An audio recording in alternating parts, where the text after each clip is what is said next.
വീണ്ടും വ്യോമപാത തുറന്ന് കുവൈറ്റ് അന്താരാഷ്ട്ര വിമാനത്താവളത്തിന്റെ പ്രവർത്തനം പുനരാരംഭിച്ചു. വിമാന സർവീസുകൾ പുനരാരംഭിച്ചിട്ടില്ല.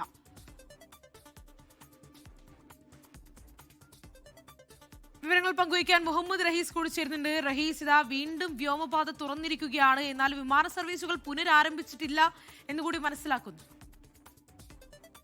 ചില രീതിയിൽ ഗൾഫ് മേഖലയിൽ ഒന്നാക്കി ഈ സംഘർഷത്തിന് ശേഷം പലതവണ ഈ വ്യോമപാത അടയ്ക്കുകയും ഒപ്പം തന്നെ പല വിമാന താവളങ്ങളുടെയും പ്രവർത്തനം നിലയ്ക്കുകയും ഭാഗികമായി തടസ്സപ്പെടുകയും ഒക്കെ ചെയ്തിരുന്നു. ഇതുവരെയും വിമാന സർവീസുകൾ പുനരാരംഭിക്കാൻ കഴിയാതിരിക്കുന്നത് ഈ കുവൈറ്റ് അന്താരാഷ്ട്ര വിമാനത്താവളത്തിൽ നിന്നാണ്.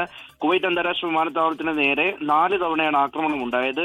കാര്യമായിട്ടുള്ള കേടുപാടുകൾ വിമാനത്താവളത്തിനുള്ളിൽ സംഭവിച്ചിട്ടുണ്ട് എന്നുള്ള റിപ്പോർട്ടുകളും പുറത്തു വന്നിരുന്നു. അപ്പോൾ എണ്ണ ടാങ്കറുകൾ കേന്ദ്രീകരിച്ച് നടത്തിയ ആക്രമണത്തിൽ വിമാനത്താവളത്തിനുള്ളിൽ തന്നെ ഇത്തരത്തിൽ നാശനഷ്ടങ്ങൾ ഉണ്ടായിരുന്നു. അതൊക്കെയും പരിഹരിച്ചു വരികയാണ്. അതിന്റെ ഭാഗമായി ഒരു അടുത്ത ഘട്ടം എന്ന രീതിയിൽ ഉടൻ വിമാന സർവീസുകൾ തുടങ്ങാൻ കഴിയും, എയർപോർട്ട് തുറക്കും എന്നുള്ള വിവരം 2 ദിവസം മുൻപ് സിവിൽ ഏവിയേഷൻ വിഭാഗം അറിയിച്ചിരുന്നു. അതിന് പിന്നാലെയാണ് ഇപ്പോൾ വിമാനത്താവളം തുറന്നിരിക്കുന്നത്. ഈ വിമാനത്താവളങ്ങൾ തുറന്നിരിക്കുന്നത് പൂർണ്ണാർത്ഥത്തിലല്ല, അതായത് സർവീസുകൾ തുടങ്ങി എന്ന് ഒരു സ്ഥിരീകരണം ഉണ്ടായിട്ടില്ല, മറിച്ച് അറ്റകുറ്റപ്പണികൾ നടത്തേണ്ടതായിട്ടുണ്ട്. ഒപ്പം തന്നെ ചില ഡേ ടു ഡേ റൊട്ടീൻ വർക്കുകൾ അവിടെ നടക്കാനുണ്ട്. അപ്പോൾ അതിന്റെ ഭാഗമായിട്ടാണ് ഇപ്പോൾ വിമാനത്താവളം തുറന്നിരിക്കുന്നത് എന്നാണ് ഔദ്യോഗികമായിട്ടുള്ള അറിയിപ്പ് പുറത്തു വന്നിരിക്കുന്നത്.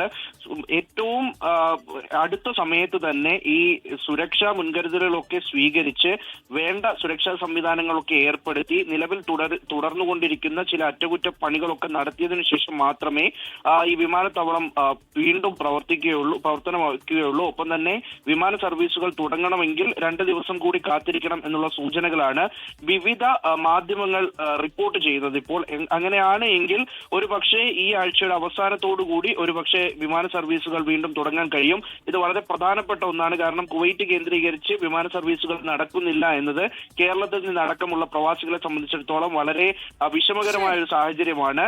പലരും പല വഴി കറങ്ങിയാണ് ഇപ്പോൾ നാടുകളിലേക്ക് പോകുന്നത്. എന്തായാലും ഈ ആഴ്ച അവസാനത്തോടുകൂടി അതിനൊരു അറുതി ഉണ്ടാകും, പരിഹാരമുണ്ടാകും. ഒപ്പം തന്നെ വിമാനത്താവളം തുറന്നു പ്രവർത്തിക്കും എന്നുള്ളതിന്റെ ഒരു സൂചനയാണ് നിലവിൽ പുറത്തു വന്നിരിക്കുന്നത്. ശ്രീനിധി,